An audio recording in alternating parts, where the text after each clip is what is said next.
Alors, j'accueille maintenant en plateau un certain nombre de personnes. Donc, il y a Jérémy, Isabelle, Tariq, Benjamin et Patrice, donc qui sont tous membres du groupe Congrès en tant que salariés ou bénévoles. Patrice, est-ce que tu peux nous redire un petit mot de la démarche Congrès ?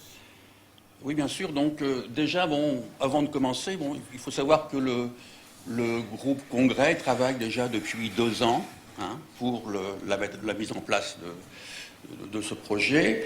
Et je pense que, à la fois remercier tout le groupe Congrès, puisque c'est pour la plupart aussi, pas uniquement des administrateurs nationaux, mais c'est aussi des bénévoles, des membres de fédérations. Et puis aussi, profiter aussi de remercier tous les référents Congrès aussi, qui sont, je dirais, à l'interface entre la fédération nationale et puis les fédérations locales et les centres sociaux. Alors, lorsque nous avons lancé les grands banquets, il y avait 2 choses que nous n'avions pas envisagées. La première, que la forme d'animation proposée le 29 janvier, je ne sais pas si vous vous rappelez, sous forme d'émissions en ligne interactive, la mise en bouche, allait devenir notre mode de communication essentiel durant la période de confinement. La deuxième, que tout le continuum du Congrès sur 3 ans allait être régulièrement bousculé dans son organisation.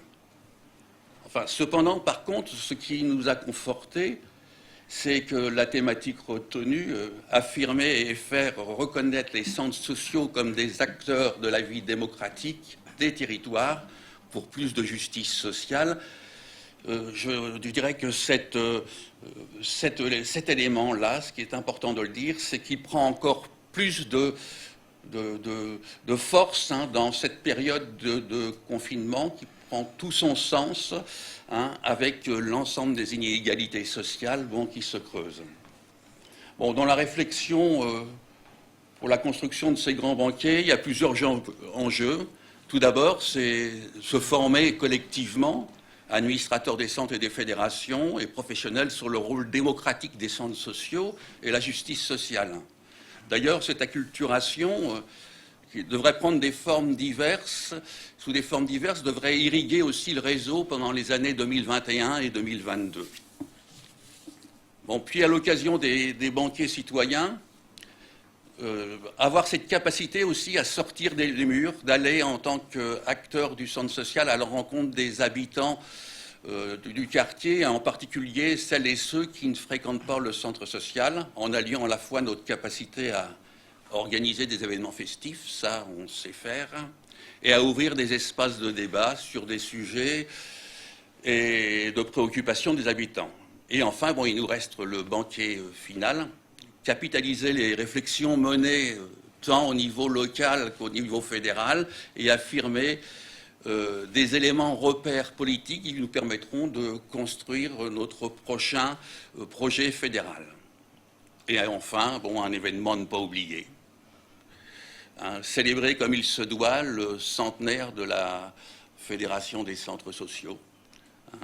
Cette histoire de la fédération, elle s'est construite autour de 8 congrès qui ont été des moments importants, qui ont façonné, je dirais, au fur et à mesure du temps, le projet centre social et le projet fédéral. Donc que ce 9e congrès nous fasse encore grandir. Alors, la Fédération des centres sociaux de France a organisé une grande collecte auprès des administrateurs et équipes des fédérations et des centres sociaux suite à la période de confinement. L'idée, c'était de mesurer ce qu'on repérait comme enjeu de société à travailler. Jérémy, est-ce que tu peux nous présenter les grands enseignements de cette enquête ? Oui, en effet, Juliette, les objectifs de cette collecte étaient de recueillir le vécu du réseau et des analyses de la situation depuis le début de la crise sanitaire liée au Covid-19. Cette enquête a eu lieu à la veille du déconfinement, entre le 7 mai et le 14 juin, par un questionnaire en ligne. 525 personnes y ont répondu, la moitié sont des salariés et l'autre moitié des bénévoles, que ce soit dans des centres sociaux ou dans des fédérations. Alors, le premier constat, c'est que les enquêtés témoignent du renforcement des inégalités sociales pendant la crise.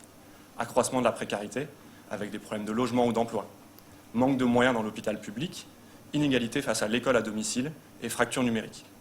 En bref, ceux qui sont déjà défavorisés subissent encore plus fortement les effets de la crise sanitaire.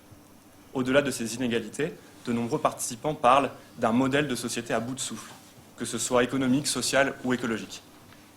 Pendant cette période, ils ont évoqué l'envie de se tourner vers un mode de vie moins pressé et recentré sur le local.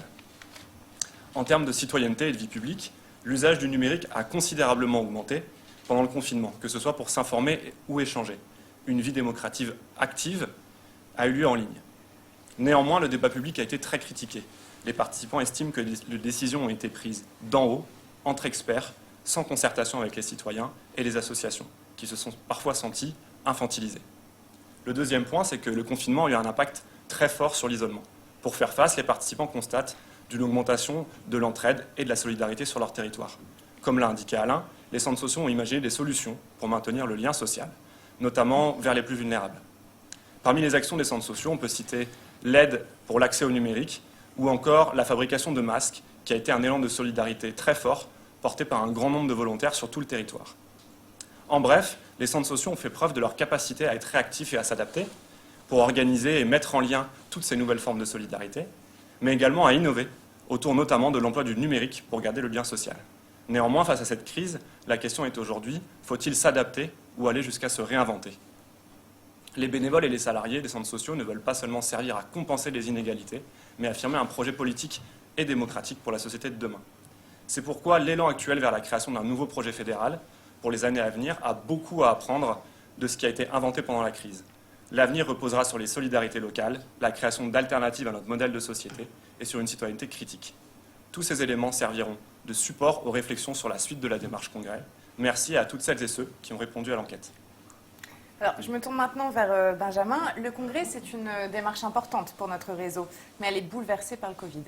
Qu'en est-il des grandes étapes des grands banquets ? Et oui, Juliette. Patrice le disait, les derniers mois ont été vraiment intenses autour du Congrès, notamment pour le groupe Congrès qui s'est retrouvé plusieurs fois par semaine en réunion et parfois même plusieurs fois par jour. On peut saluer effectivement leur mobilisation pendant cette période. Cette période, comme on disait, nous a obligés à continuellement à revoir les étapes de la démarche. Mais je laisserai d'abord Isabelle en parler tout à l'heure sur ce qui concerne le banquet des idées à Pau. Moi, je vais plutôt revenir sur les banquets citoyens, donc, qui est le cœur de la démarche Congrès et qui a été prévu en juin 2021.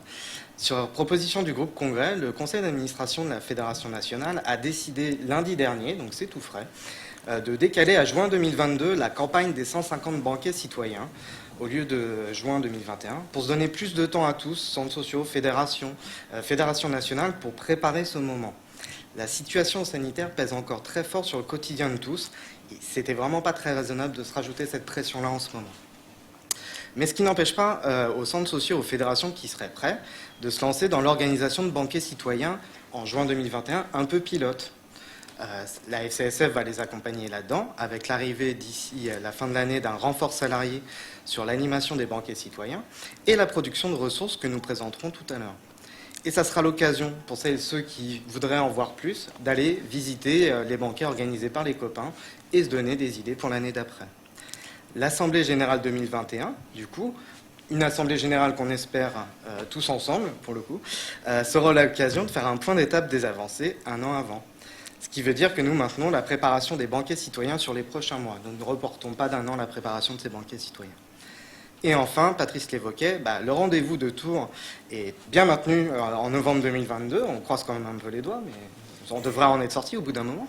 On est en train de revoir du coup les connexions entre ces différents rendez-vous. Maintenant qu'il n'y a plus un an et demi d'écart, il va falloir repenser l'articulation entre les banquets citoyens en juin 2022 et le banquet final en novembre 2022. Mais tout ça, on vous le dira dans les prochaines semaines. Et Isabelle, du coup, le rendez-vous à Pau, il est bien maintenu ? Oui, le banquet des idées est maintenu à Pau du 12 au 15 novembre. C'est un temps où on va élaborer un socle politique pour cette démarche Congrès. Et on va parler de démocratie, de justice sociale, on va parler du rôle des centres sociaux aujourd'hui, mais aussi à l'avenir. Et donc, pour faire ça, ce travail-là, il faut qu'on se voit, il faut qu'on puisse discuter.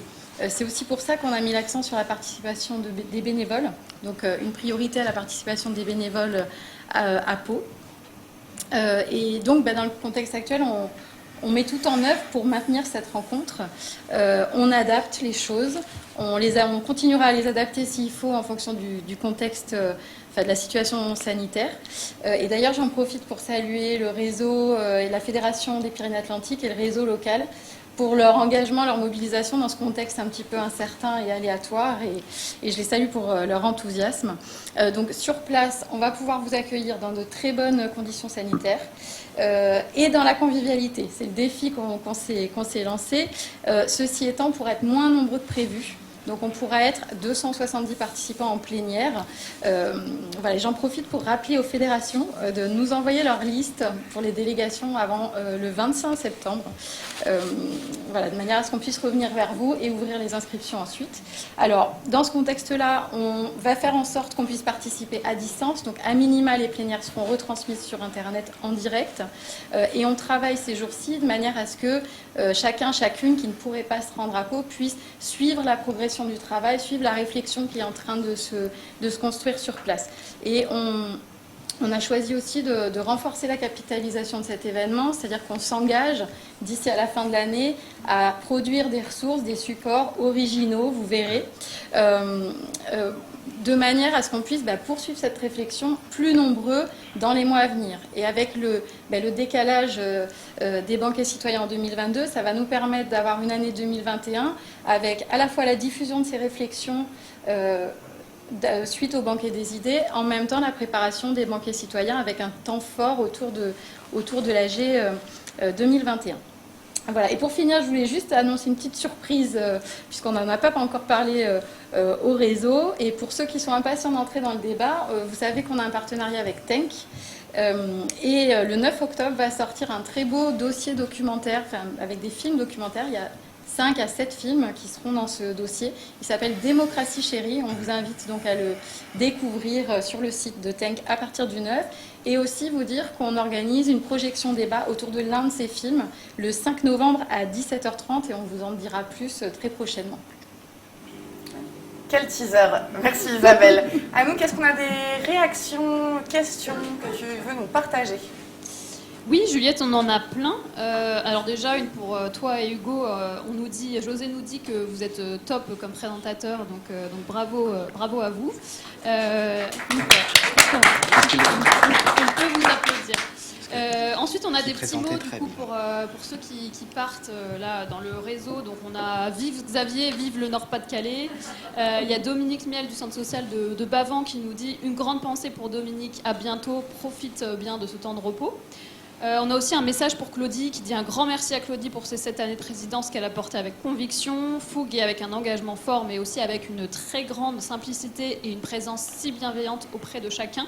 Et bienvenue à Tariq qui reprend le flambeau avec charisme et que je rejoins dans son souhait de travailler la cohérence entre pratique et éducation populaire. Je ne sais pas qui a envoyé ça, mais c'est un joli message.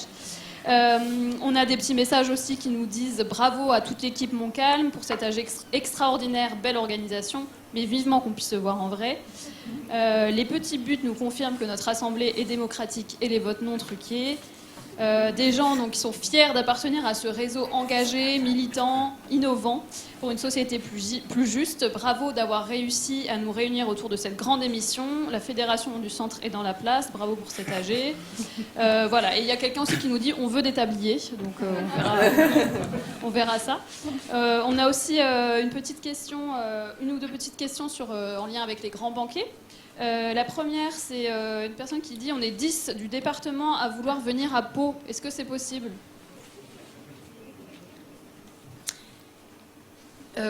Ça va dépendre.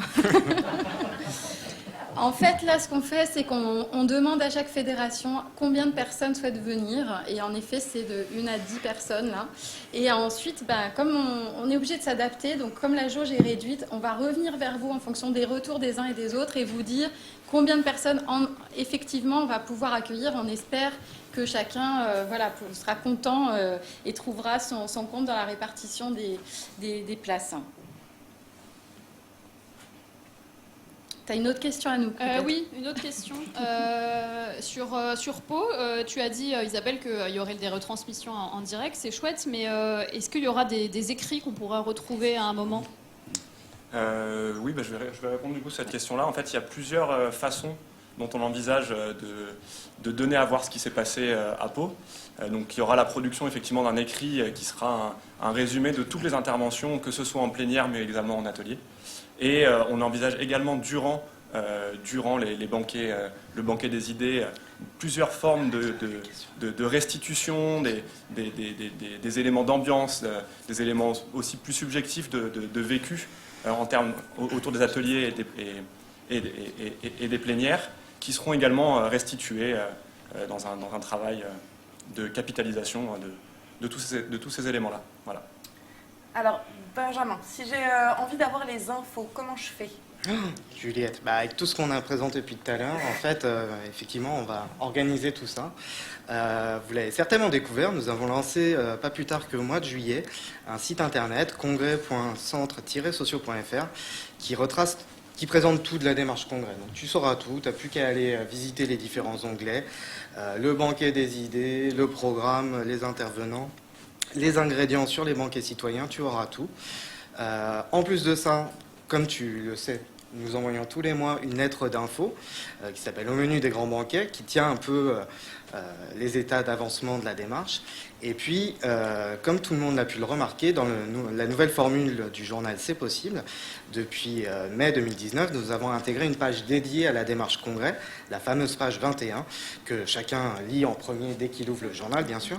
Voilà, vous retrouverez à chaque fois des états d'avancement de la démarche. Et puis, si jamais vous avez des questions, n'hésitez pas à nous écrire sur congrès@centresociaux.fr et on se fera une joie d'y répondre avec Isabelle. Merci Benjamin. Tariq, un petit mot de conclusion sur la séquence de la démarche congrès ? Non, oui, un petit mot quand même, oui. En fait, le décalage des banquets citoyens en 2022, il va nous permettre de renforcer le travail sur les questions politiques en amont. Et ça, c'est pas du luxe. Donc, oui, peut-être que parmi les gens qui ont envie, vu qu'on réduit la jauge à 270, il y en a qui ne pourront pas venir à Pau, j'espère le moins possible.